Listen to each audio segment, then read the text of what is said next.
ये जो हमारी पीढ़ियां बर्बाद हुई है, इसकी सबसे बड़ी जिम्मेदार कांग्रेस पार्टी है। आजादी के बाद से ही कांग्रेस की गलत नीतियों ने आपको सिर्फ और सिर्फ तबाही दी है। जम्मू का बहुत बड़ा हिस्सा बॉर्डर से सटा है।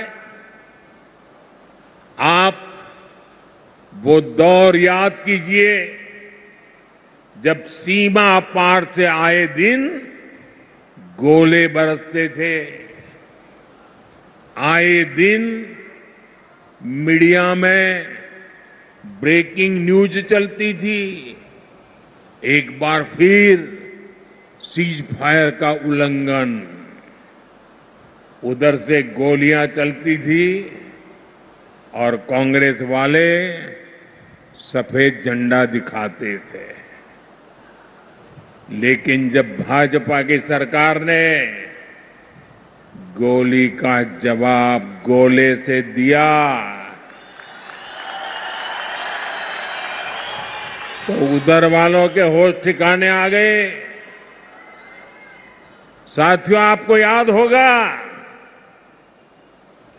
आज 28 सितंबर है।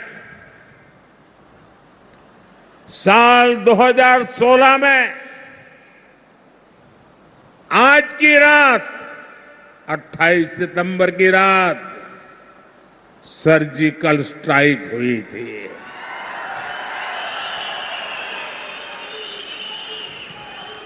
भारत ने दुनिया को बता दिया था ये नया भारत है। ये घर में घुसकर मारता है।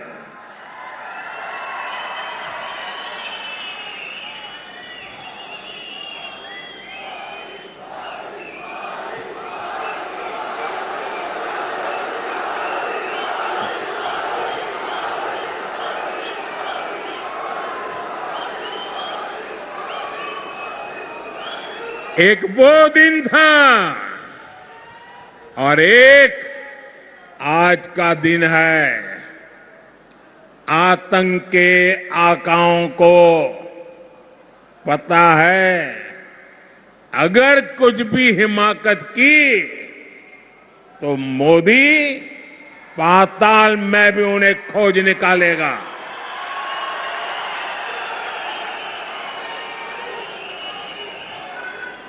लेकिन साथियों, आपको कांग्रेस का रवैया कभी भी भूलना नहीं है। कांग्रेस वो पार्टी है जिसने हमारी फौज से सर्जिकल स्ट्राइक के सबूत मांगे थे। कांग्रेस वो पार्टी है जो आज भी सर्जिकल स्ट्राइक को लेकर पाकिस्तान की भाषा बोलती है।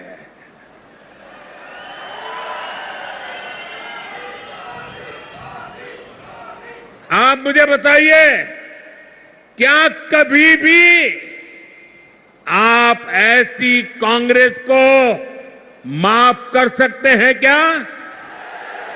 माफ कर सकते हैं क्या?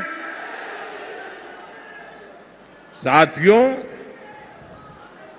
देश के लिए मर मिटने वालों का कांग्रेस कभी सम्मान नहीं कर सकती। यही कांग्रेस है जिसने 4 दशक तक हमारे फौजी परिवारों को 1 रैंक 1 पेंशन के लिए तरसाया। कांग्रेस ने हमारे फौजियों से झूठ बोला ये कहते थे कि one rank one pension OROP से खजाने पर बोझ पड़ेगा, लेकिन मोदी ने फौजी परिवारों के हितों के आगे कभी भी खजाने को नहीं देखा है।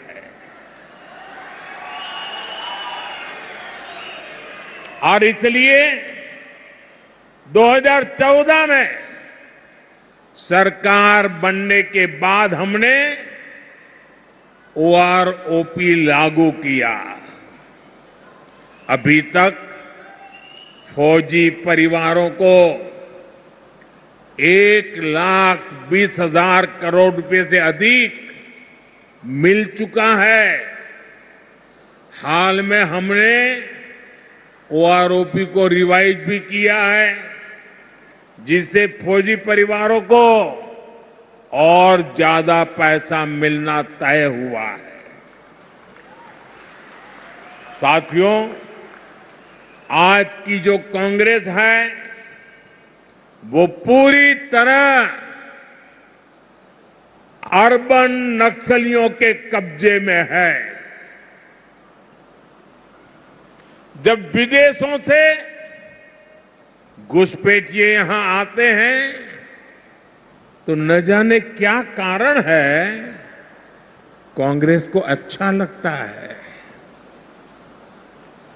उनमें इनको अपना वोट बैंक दिखता है, लेकिन अपने ही लोगों की पीड़ा पर ये उनका भद्दे तरीके से मजाक उड़ाते हैं।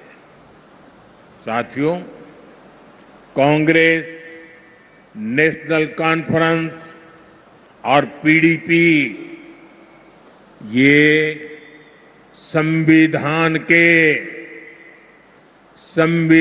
के सबसे बड़े दुश्मन है। इन्होंने बाबा साहब आंबेडकर ने जो संविधान दिया, उस संविधान की स्पिरिट का गला घोंटा है। आप देखिए, यहीं जम्मू में कई पीढ़ियों से रह रहे अनेक परिवारों को वोट देने तक का हक नहीं था। उन्हें इस हक से किसने वंचित किया?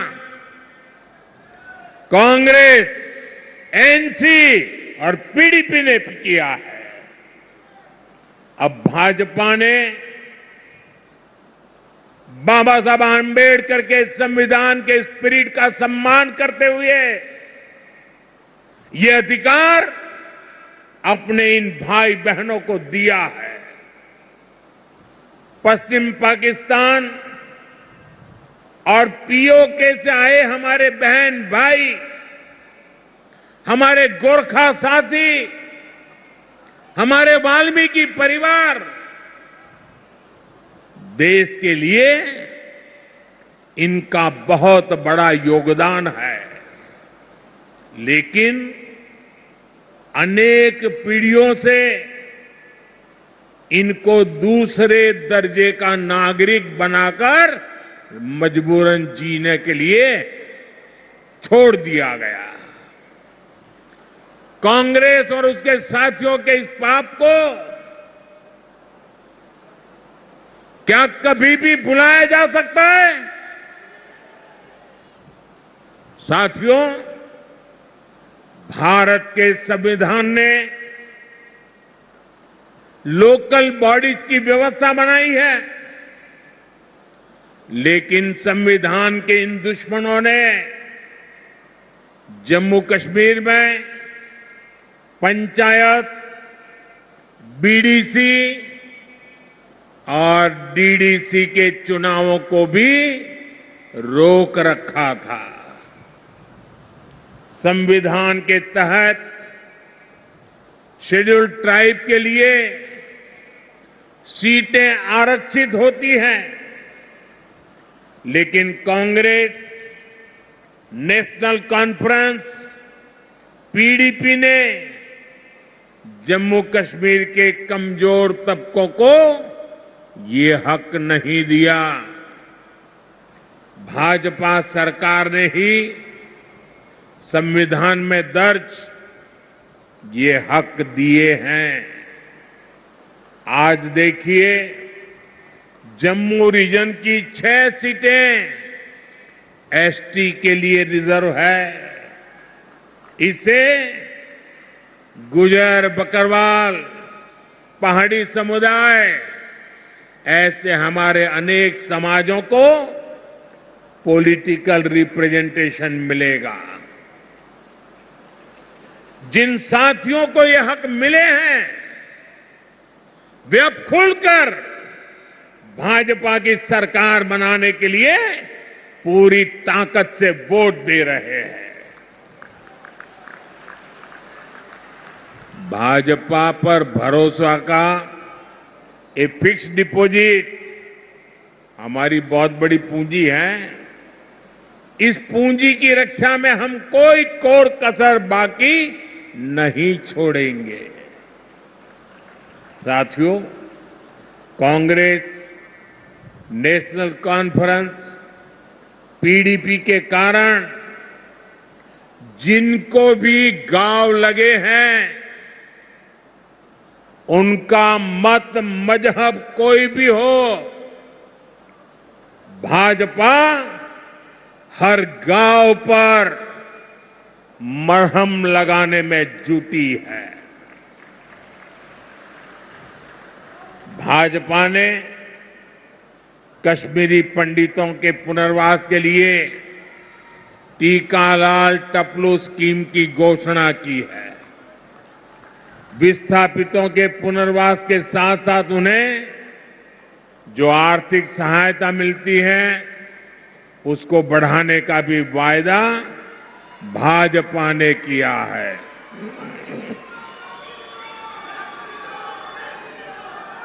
साथियों, आज जम्मू कश्मीर में आ रहे बदलाव से कांग्रेस, एनसी और पीडीपी वाले भड़के हुए हैं।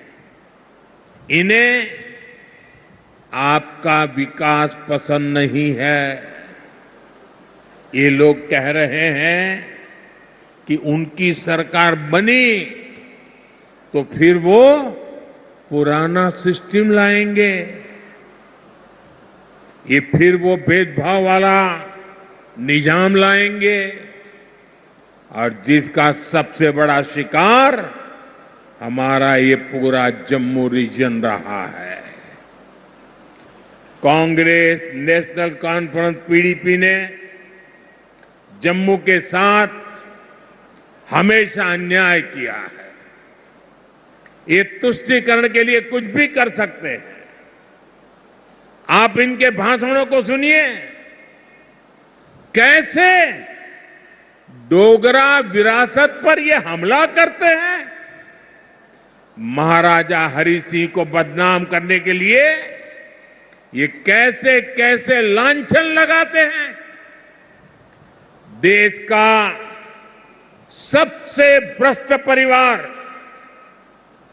कांग्रेस का परिवार, डोगरा राज को भ्रष्ट बता रहा है।